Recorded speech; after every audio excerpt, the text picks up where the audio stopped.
this video, we're going to talk about hybrid orbitals and sigma and pi bonds. Really, on the AP, these are advanced bonding theories. On the AP level, really, you're just going to have to identify either the type of orbital or how many sigma and pi bonds you have. But I'll get to sigma and pi in a minute. Let's first talk about hybrid orbitals.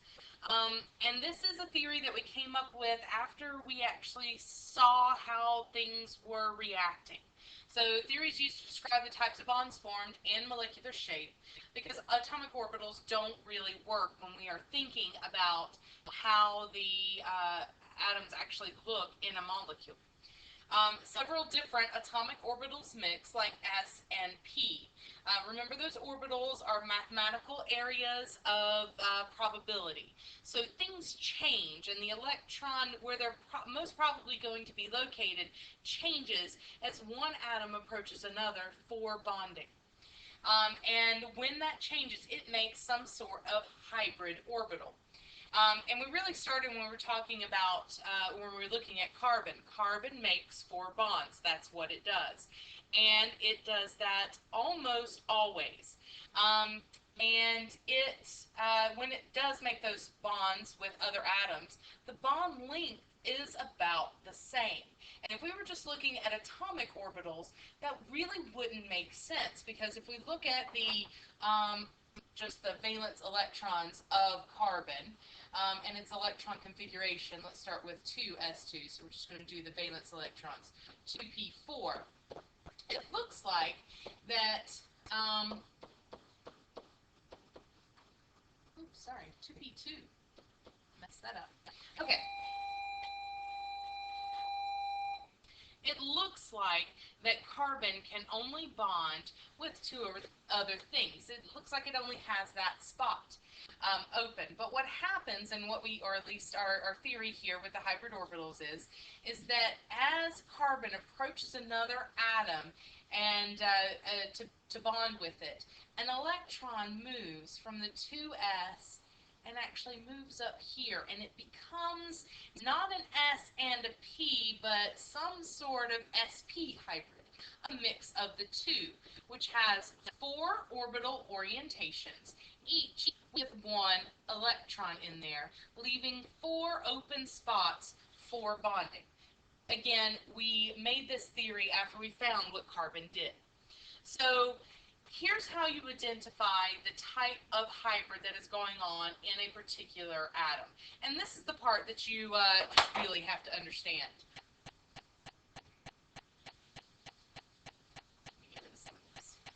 All right. So you would draw the Lewis structure, and you're going to count the number of things the atom is bonded to. How many things are around it? Not the number of bonds, the number of things. So an unshared pair does count as a thing. So if I have methane, I've got carbon bonded to 4 hydrogens.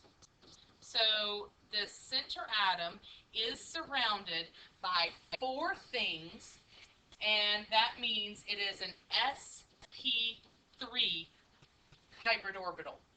And the way I remember this with the number of things, S is 1, and then we have 3p orbitals.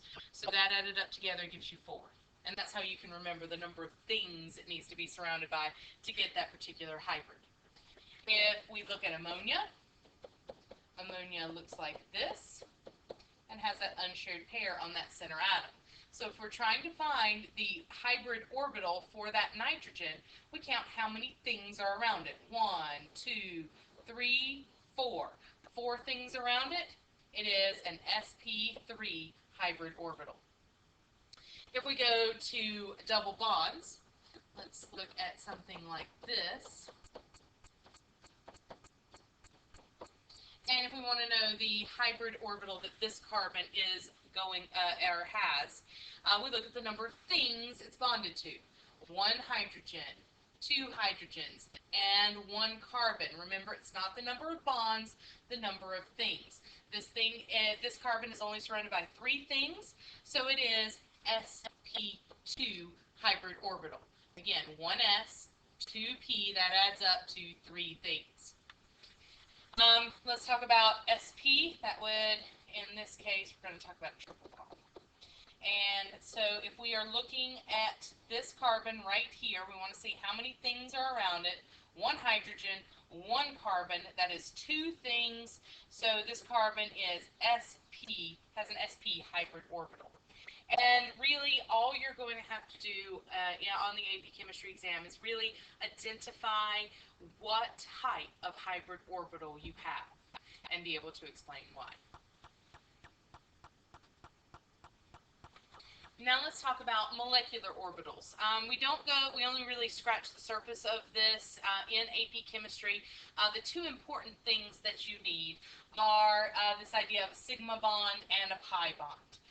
Sigma is represented by this Greek letter sigma, pretty easy to write, it's like that.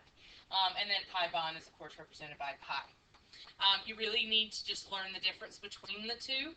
So sigma bonds occur when the molecular orbital is symmetrical around the axis. That's just how it looks. All single bonds are sigma bonds. And it is one bond in a multiple bond.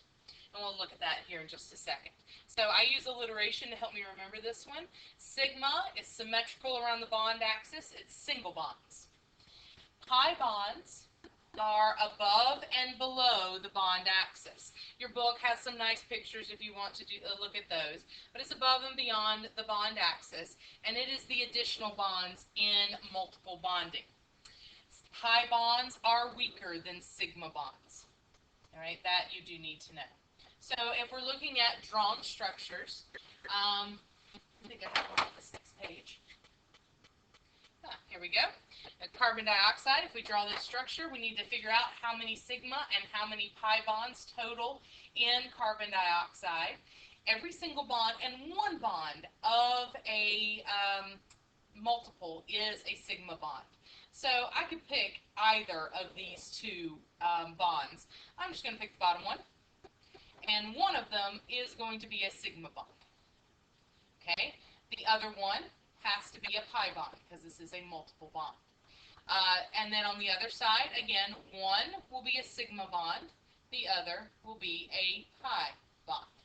So if asked how many sigma bonds and how many pi bonds carbon dioxide has, it has 2 sigma bonds and 2 pi bonds.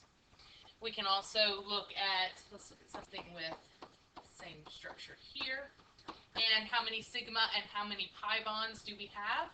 Well, this is a single bond, so it is a sigma. This is a single bond, so it's a sigma. So all single bonds are always sigma. One of these bonds is going to be a sigma bond of the triple bond. The other 2 are going to be pi bonds. So I have 3 sigma bonds in this molecule and 2 pi bonds in this particular compound.